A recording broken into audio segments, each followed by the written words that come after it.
Dewan Perwakilan Rakyat (DPR) menyetujui rancangan peraturan Komisi Pemilihan Umum (PKPU) mengenai pencalonan kepala daerah sesuai dengan keputusan Mahkamah Konstitusi (MK). Kesepakatan ini tercapai dalam rapat dengar pendapat Komisi II DPR yang berlangsung di Jakarta pada Minggu (25/8).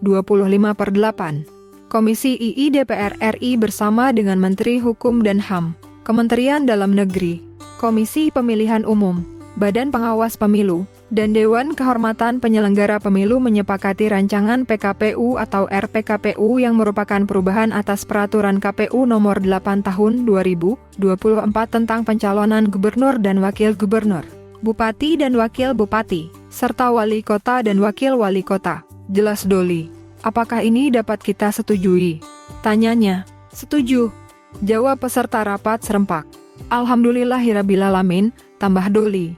Dalam rapat tersebut, Komisi Pemilihan Umum (KPU) menyampaikan usulan perubahan PKPU Nomor 8 Tahun 2024 yang disesuaikan dengan putusan MK Nomor 60 dan 70.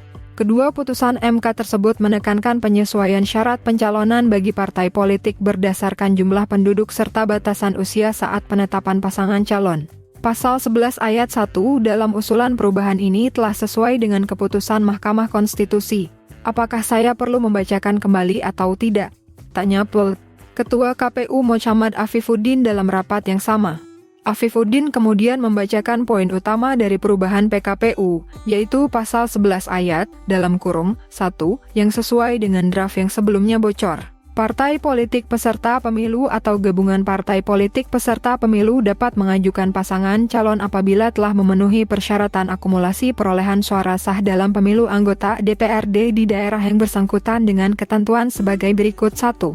Untuk provinsi dengan jumlah penduduk hingga 2 juta jiwa, partai politik peserta pemilu atau gabungan partai politik peserta pemilu harus memperoleh minimal 10% suara sah di provinsi tersebut. 2. Untuk provinsi dengan jumlah penduduk lebih dari 2 juta hingga 6 juta jiwa, partai politik peserta pemilu atau gabungan partai politik peserta pemilu harus memperoleh minimal 8,5% suara sah di provinsi tersebut.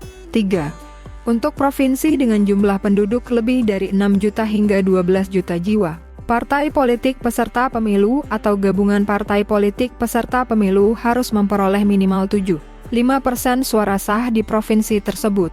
4. Untuk provinsi dengan jumlah penduduk lebih dari 12 juta jiwa, partai politik peserta pemilu atau gabungan partai politik peserta pemilu harus memperoleh minimal 6,5% suara sah di provinsi tersebut.